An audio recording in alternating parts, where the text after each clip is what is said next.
Y'all, it's over. And I will be back in another video to give you the full update on what season 2 looks like of all that, you guys. I am back to talk about Lawmen Bass Reeves, excuse me. Season 1, episode 8, the season finale. Chad, what they gonna do with all them bodies? He done killed. If you have not watched the episode yet, please turn this video off, but come back, okay? Turn it off for now, but come on back and see your girl and get the full recap and breakdown. If you're new here, my name is Ashley, and this is My Sweet Perspective, where I give my take on all things TV and movies. And let's get into this episode, y'all. It was action-packed, okay? Start to finish. There was not a dull moment.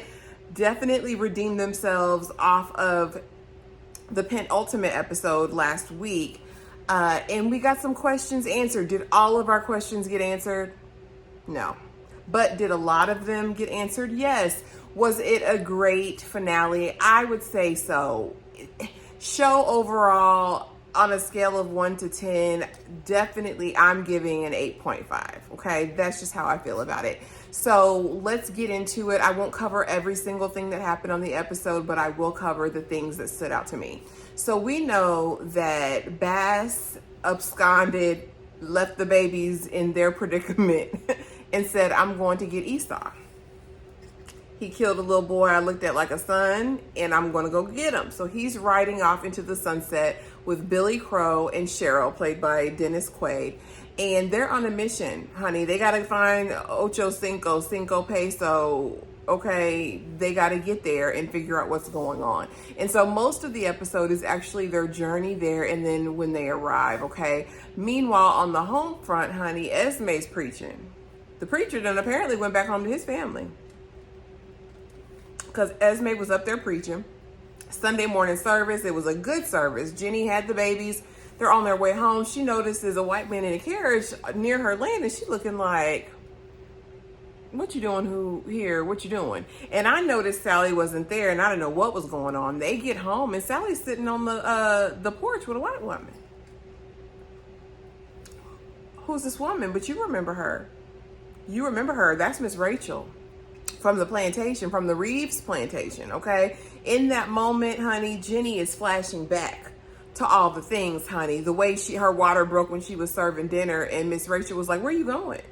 To have this baby, heifer, okay? And then we kind of got more, details, I guess, fleshed out maybe about Esme and Jenny's closeness, their tight bond and relationship.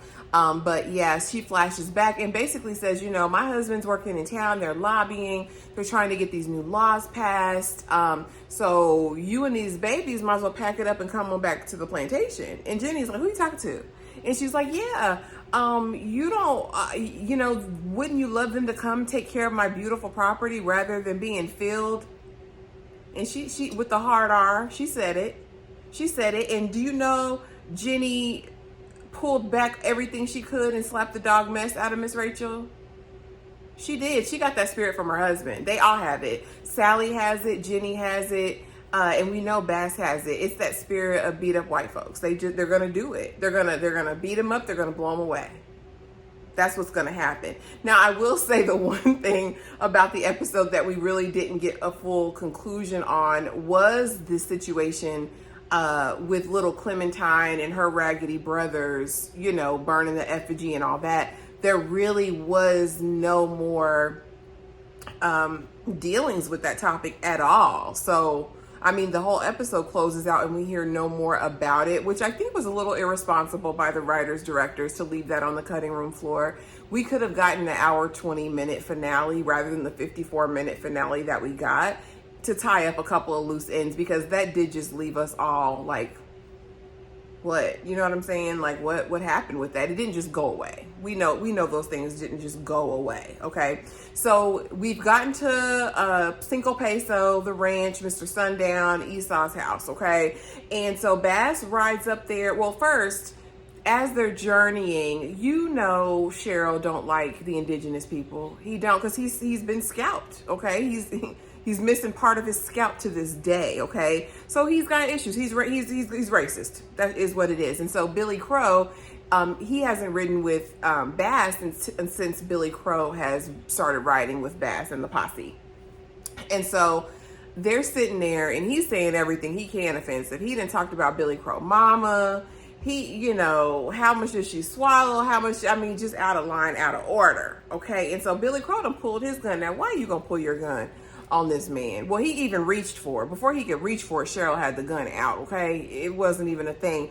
Meanwhile, Bass is in the cut with his gun out and we hear a gunshot. And I'm like, did he shoot Sherrill? Because he's been shooting people lately, okay? But he didn't. He shot a snake and he was like, I need y'all to shut up. So next thing we know, we see Bass approaching Pierce's, I'm going to call it a plantation. I'm going to call it for what it is. It was a plantation, post-slavery. It's a plantation. And so he's got all these guards there and they're like, you know, no one can come in without a gun. And so Bass is like, okay, but I want my stuff back.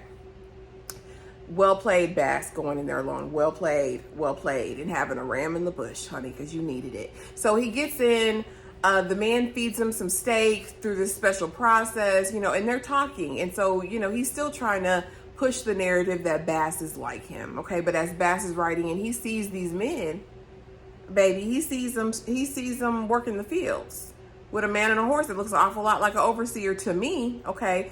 Gets in the house, they're talking, he sees all the money Pierce has. Bass said, I could lock up all the outlaws, collect their bounties, and do it again and still wouldn't have as much money as you got locked away. And he says, you know, I'll be doing stuff. And he's like, yeah, I see you got all these men. He's like, listen, the legend of Mr. Sundown is more nefarious than the reality. And I don't know. I don't think so.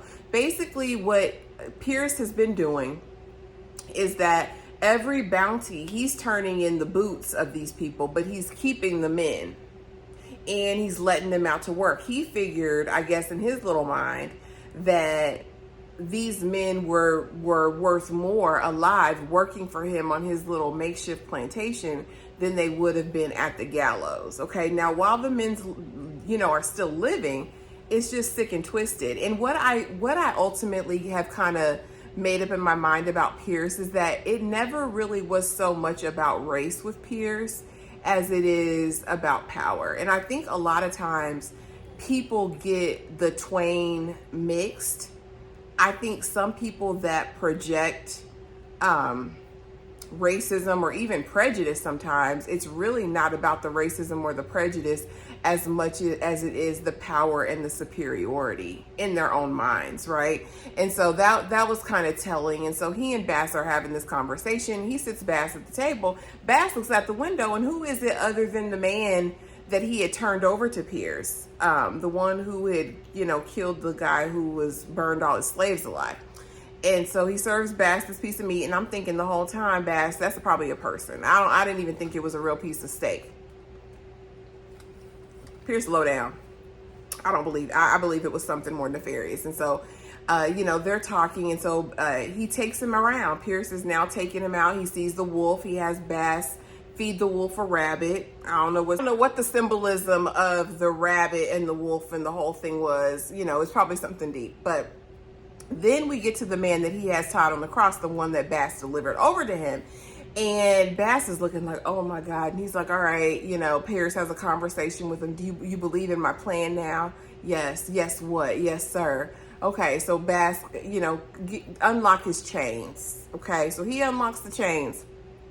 As he's unlocking them, he gonna say, Bass, now it's your turn. Bass looked at him and said, huh? He said, huh? It's whose turn? For what?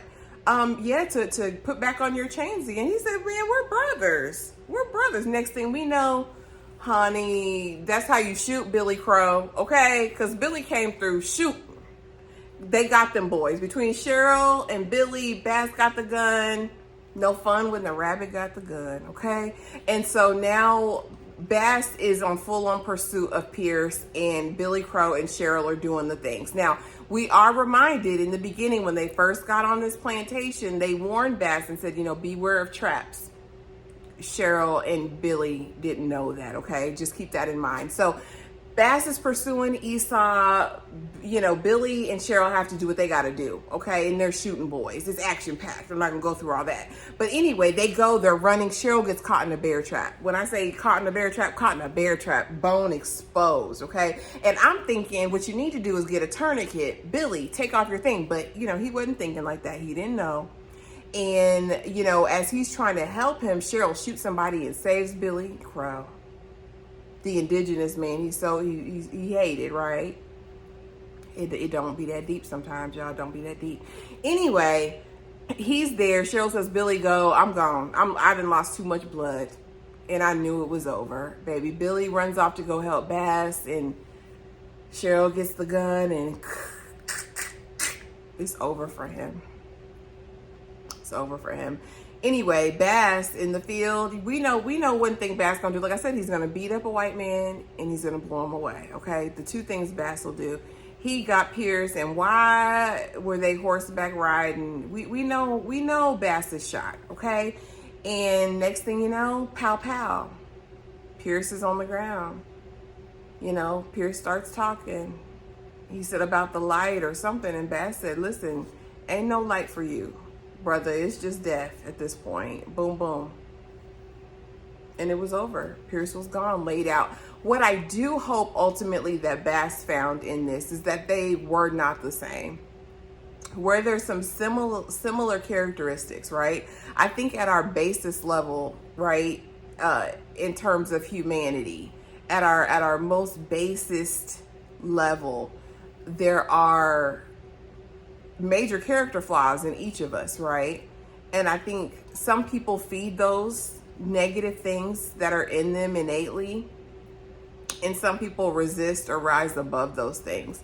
And I think that's the difference, right? Because I think throughout the entire show and the entire season, we've been able to see images of who Bass could have been had he taken on another approach, right? Like, for instance, with he and Cheryl, he could have been Cheryl. He could have maintained a racist attitude. He could have been prejudiced. A life as a slave? Are you kidding me? Being made to fight in a war against the people who were wanting to set you free? Like, be for real. Bass really could have had the same mentality that Cheryl had, and that I'm gonna just hate you, right? I'm gonna hate him forever. He also could have been the young man that he captured and delivered to Pierce, right? He could have said, you know, I've lived my life right up to this point, but this man is doing these atrocities, and I'm going to take justice into my own hands, and I'm going to do it, right? And he could have gone on that path, but he made a different choice. Now, he made some choices on his own where he did appeal to his worser nature, but ultimately we saw Bass as an upstanding, integral man who loved his family, who loved justice. And I think that's what the show communicated extremely clearly. I know I saw some threads where people were really upset about the depiction. And I can say honestly that I feel like as far as the representation of a man, period, I thought it was great. I thought he had integrity.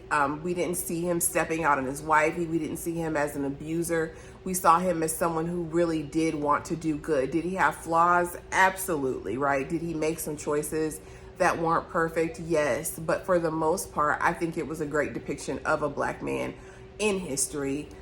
We know for entertainment value, they add things, they take things away. But a really good story overall. I will say that at the very end, we do get to see him kind of grow older with his family and kind of reconnecting in that way after he got the closure. So apparently all them bodies on the lawn, he didn't get retried or indicted again. But y'all, that was the episode. That was the season. Like I said, a solid 8.5 out of 10.